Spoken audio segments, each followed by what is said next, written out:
Tenda pernikahan roboh diterjang angin di tengah kondisi hujan lebat.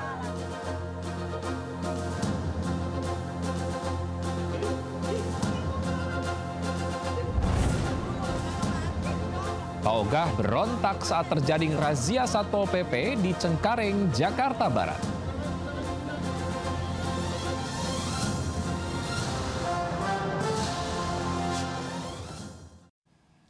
Halo pemirsa, selamat siang. Saya Wiki Adrian. Inilah seputar iNews Siang. Meski sudah ditertibkan berkali-kali, namun keberadaan Pak Ogah di Cengkareng, Jakarta Barat muncul kembali.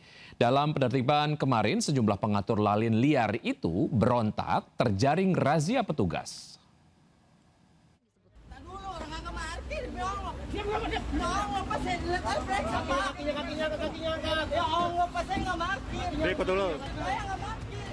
Pengatur lalu lintas di Persimpangan atau sering disebut Pak Ogah merontak ketika dirazia petugas di kawasan Cengkareng, Jakarta Barat. Sejumlah Pak Ogah lainnya juga berontak bahkan berupaya kabur ketika penertiban. Sejumlah Pak Ogah lainnya juga berontak bahkan berupaya kabur saat ditertibkan oleh petugas gabungan. Meski telah ditertibkan berulang kali, Pak Ogah tetap saja kembali terutama di pintu keluar tol Rawabuaya Cengkareng. Namun pada razia hari itu petugas menangkap 7 orang Pak Ogah. Seluruhnya dibawa ke Panti Sosial Kedoya untuk dibina. Dari Jakarta, Miftahul Gani, iNews melaporkan. Ya pemirsa, baru saja dinobatkan jadi kota teraman kedua di ASEAN, Jakarta nyatanya belum bebas dari kejahatan jalanan. Kali ini 2 remaja berboncengan motor dibegal di kawasan Sawah Besar, Jakarta Pusat. Korban kehilangan motor dan ponsel.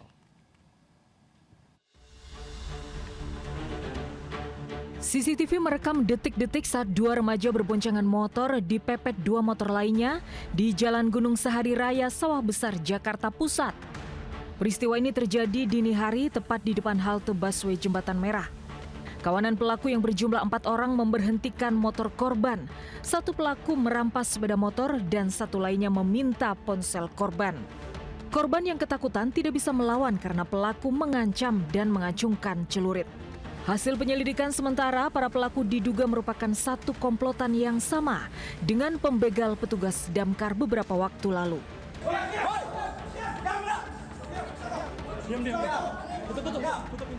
Sebelumnya 4 pelaku pembegalan petugas damkar sudah diringkus di sebuah hotel di Jakarta Utara, sementara 2 pelaku lainnya masih buron. Begal jalanan masih marak menjadi ironi di tengah prestasi Jakarta baru-baru ini. Laporan Global Residence Index, Jakarta baru dinobatkan sebagai kota teraman kedua di ASEAN, melampaui kota-kota besar lain seperti Bangkok dan Kuala Lumpur. Sementara posisi pertama ditempati Singapura. Dari Jakarta, Rani Sanjaya, iNews melaporkan. Pemirsa, geger belasan mahasiswa UI dituduh melakukan pelecehan seksual di grup WhatsApp. Sejumlah pihak kini meminta mereka dikeluarkan dari kampus. Sementara Rektorat UI masih memantau terus perkembangan penyelidikan kasusnya.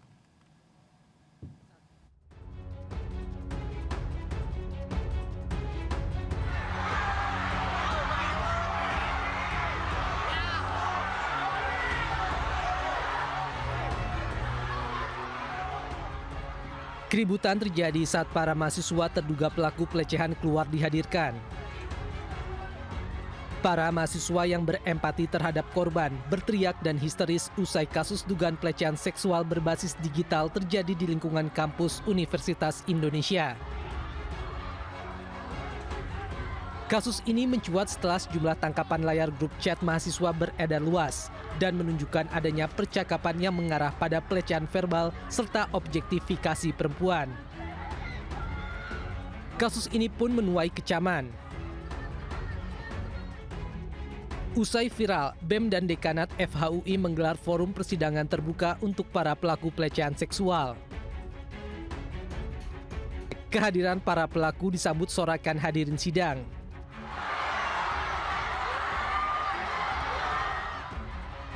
Mereka menuntut ke-16 pelaku pelecehan dikeluarkan dari kampus. Menuntut FHUI agar segera mengeluarkan SK pemberhentian terhadap 16 pelaku kekerasan seksual sebagai pembantu dan peraturan rektor nomor 5 tahun 2024. 4. Mendesak FHUI agar segera mengusut tuntas seluruh kasus kekerasan seksual di Indonesia yang hingga kini pelakunya masih udara bebas di kampus kita. Rektorat akan memonitor bagaimana penanganan di fakultas. Sama-sama kita monitor ya. Kita lawan kekerasan seksual. Ya, cukup ya. Jika terbukti bersalah, para pelaku akan dikeluarkan dari kampus dan membuka peluang untuk melanjutkan kasus ke polisi. Dari Depok, Jawa Barat, Iyung Rizky, iNews melaporkan. Pemirsa, Lebaran sudah lewat tapi harga cabai dan tomat masih mahal, tidak mau turun juga. Harga cabai rawit merah masih di kisaran Rp90.000 hingga Rp120.000 per kilogram. Selain akibat curah hujan, harga cabai juga belum turun karena musim hajatan.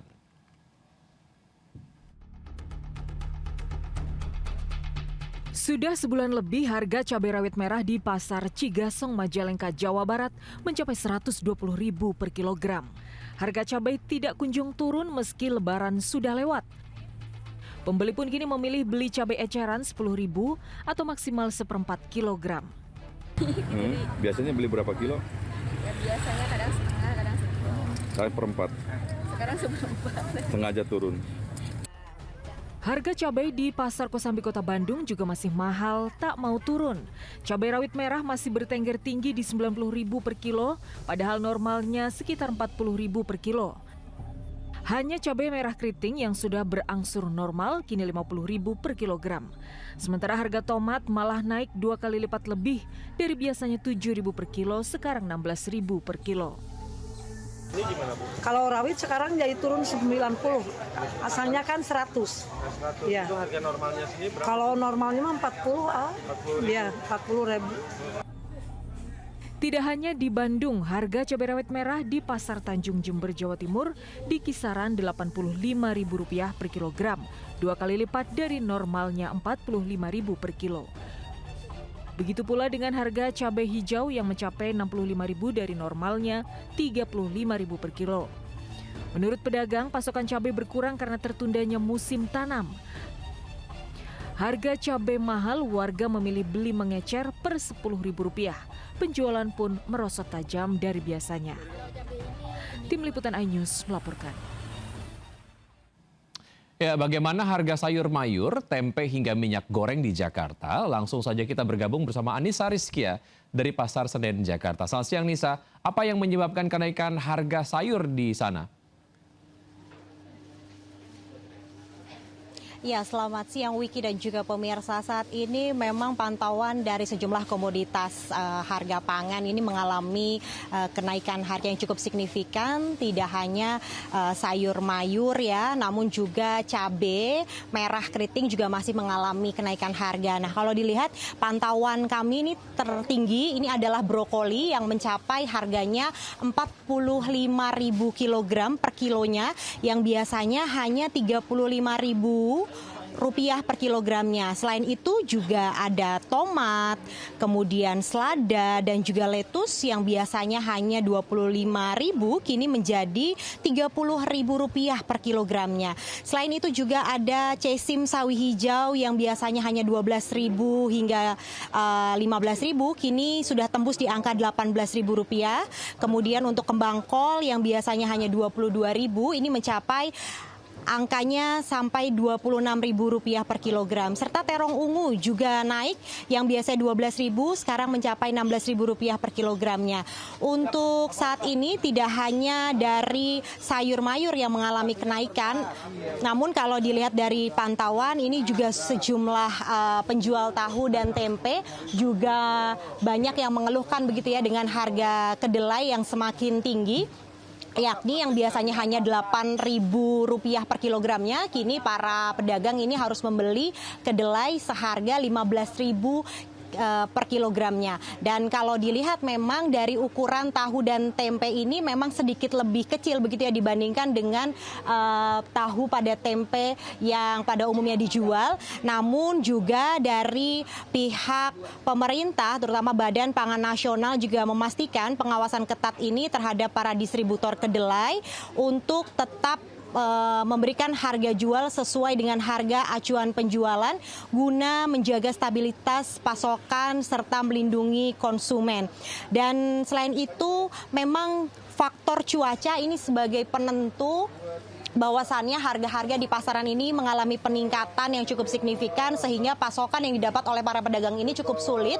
Dan juga selain itu ada kenaikan harga plastik yang sampai kenaikannya hingga 100% membuat para pedagang ini juga harus menaikkan harga jual kepada para konsumennya. Tentu ibu-ibu rumah tangga yang berbelanja ini juga harus mensiasati begitu ya, karena memang tidak hanya sayur mayur, kemudian juga ada lauk pauk yang saat ini juga mengalami kenaikan. Untuk sementara saya kembalikan kepada Wiki yang ada di studio. Baik Anissa, terima kasih atas informasi yang Anda sudah sampaikan. Selamat bertugas kembali. Ya, pemirsa, Jakarta terus berjuang agar lepas dari masalah sampah, mulai dari sampah rumah tangga hingga sampah organik. Seperti di Cilincing, Jakarta Utara, kulit kerang hijau menumpuk hingga menjadi gunungan tinggi.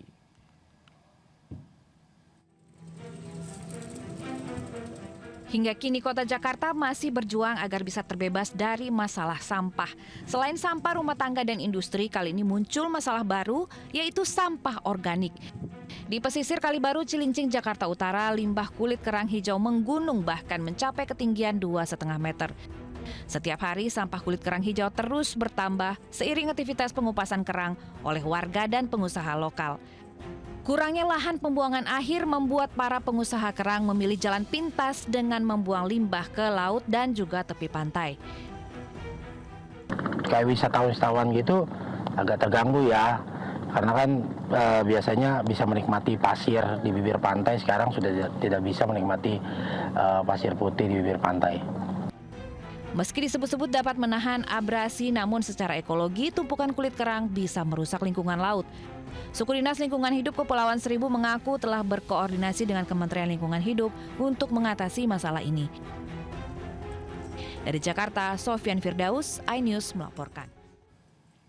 Pemirsa, cuaca ekstrim yang memicu hujan deras dan angin kencang kembali terjadi dan merobohkan tenda pernikahan di Tuban, Jawa Timur. Meski tidak ada korban jiwa, namun video viral karena netizen mengaitkan kejadian ini dengan doa mantan yang tersakiti.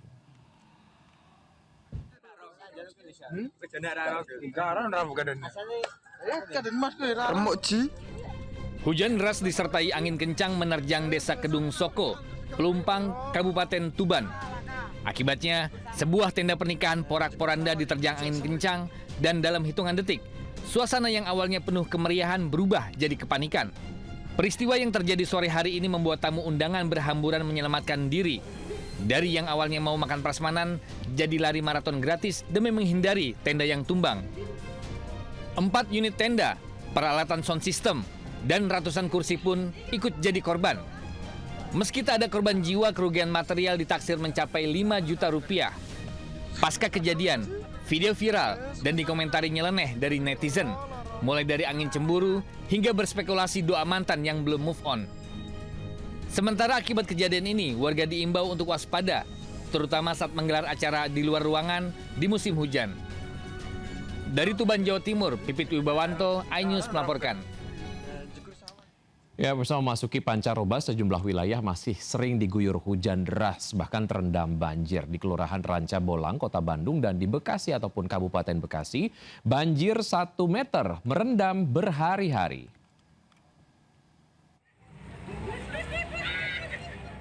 Sekitar 400-an rumah di Kelurahan Ranca Bolang, Kota Bandung terendam banjir 50 cm hingga 1 meter sejak 4 hari lalu. Hingga siang ini banjir belum juga surut karena debit luapan sungai di belakang permukiman masih tinggi. Meski terkepung banjir, sebagian warga memilih bertahan di rumah. Padahal mereka mulai kekurangan air bersih dan bantuan masih minim. Ada bantuan dari Pemkot udah ada? Nggak ada. Bantuan dari kecamatan nggak ada. Dari kelurahan cuma air bersih. Tidak hanya merendam permukiman, banjir memutus ruas jalan Simpang Darwati, banyak kendaraan mogok karena menerobos genangan air. Banjir juga masih merendam puluhan rumah di 3 desa di Kecamatan Tambun Utara, Kabupaten Bekasi pagi tadi. Di beberapa titik tertinggi banjir mencapai 1 meter, memaksa warga untuk mengungsi. Di Desa Satria Mekar, banjir meluas sejak pukul 11 tadi malam akibat luapan Kali Bekasi yang berasal dari wilayah Hulu Bogor. Banjir ini merupakan kelima kalinya sejak bulan Maret. Tim Liputan iNews melaporkan. Lagi susah-susahnya mencari pekerjaan, seorang karyawan malah berulah dengan mencuri uang dari berangkas minimarket di tempatnya bekerja demi bermain judol di Kebonjeruk, Jakarta Barat. Aksi pelaku terekam CCTV dan akibatnya sudah kalah judi, pelaku pun harus digelandang ke Polda Metro Jaya. Sambil mengedap-endap, seorang karyawan minimarket, AS, menggasak uang senilai 52 juta rupiah dari dalam berangkas minimarket di kawasan Kebonjeruk, Jakarta Barat. Pelaku yang tak menyadari aksinya terekam CCTV akhirnya digerebek polisi di tempat persembunyiannya kawasan Kebayoran Lama, Jakarta Selatan. Tanpa perlawanan, pelaku mengakui perbuatannya dan hasil pendalaman ia nekat mencuri karena kecanduan bermain judi online. Pelaku berharap menang dan dapat menghasilkan uang berlipat ganda dari judi dari uang hasil curiannya tersebut. Namun, naas, nasib berkata lain, ia justru kalah dan menghabiskan uang hasil curiannya dalam waktu 3 jam saja. Setelah sempat buron selama 2 bulan, tim Opsnal Subditresmob Polda Metro Jaya berhasil meringkus pelaku tanpa perlawanan di tempat persembunyiannya yang berlokasi di Kebayoran Lama, Jakarta Selatan. Berdasarkan hasil pemeriksaan, pelaku mengaku nekat melakukan aksinya karena kecanduan judi online. Sudah kalah judi, pelaku pun kini harus berurusan dengan hukuman dan dijerat hukuman 7 tahun penjara. Dari Jakarta, Miftahul Gani, iNews melaporkan. Seorang sopir angkot punya trik mengakali kebutuhan BBM dengan menggunakan LPG 3 kg di Sukabumi, Jawa Barat. Sesaat lagi di Seputar iNews Siang.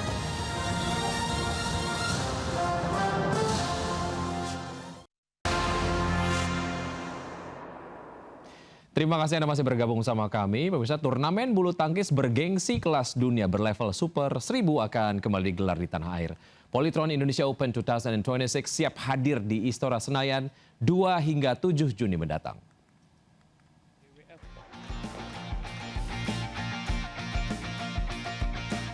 Ajang bulu tangkis dunia kembali hadir tanah air melalui Polytron Indonesia Open 2026. Turnamen berkonsep BWF World Tour Super 1000 ini akan berlangsung 2 hingga 7 Juni mendatang di Istora Gelora Bung Karno, Senayan, Jakarta.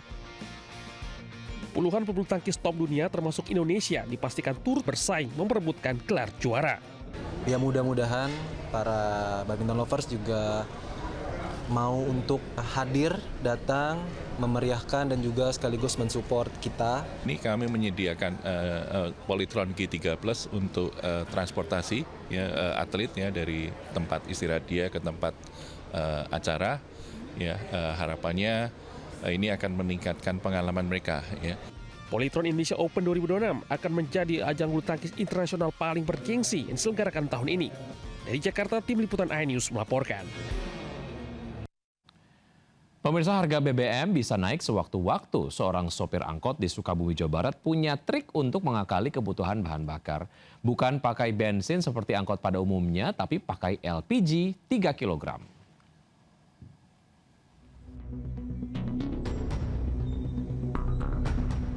Sudah 7 bulan, Hendra Irawan, sopir angkot di Sukabumi, Jawa Barat ini tak lagi antre BBM di SPBU. Untuk operasional sehari-hari, angkot jurusan Sukaraja Kota Sukabumi ini menggunakan gas LPG 3 kg sebagai bahan bakar. Hendra mengaku tidak lagi pakai BBM Pertalite, tapi pakai 2 tabung gas 3 kg yang diletakkan di bawah dashboard mobil. Cara ini dirasa lebih hemat biaya operasional hingga Rp50.000 per hari. Belum pakai gas, sekarang alhamdulillah ada lebih. Kalau dulu pakai bensin biasa berapa banyak, Pak? Ya sekitar 90.000 per hari. Per hari. Berapa liter itu? 9 liter ya? Ya 9 liter. 9 liter. Sekarang cuma 2 tabung. 2 tabung 40.000. Menurut Hendra, meski pakai gas LPG, angkot beroperasi normal seperti angkot lainnya. Mulai dari suara mesin hingga tarikan gas. Meski LPG bisa untuk bahan bakar kendaraan, tetapi penggunaannya sebenarnya beresiko tinggi. Mulai dari ledakan kebakaran akibat kebocoran selang, kerusakan komponen mesin, serta bahaya keracunan gas. Dari Sukabumi, Jawa Barat, Budi Setiawan, iNews melaporkan. Seorang terpidana kasus korupsi tambang nikel di Kabupaten Kolaka Utara kedapatan sedang keluyuran di luar rumah tahanan. Usai menjalani sidang PK, terdakwa dikawal sipir sempat mampir makan siang di suatu tempat.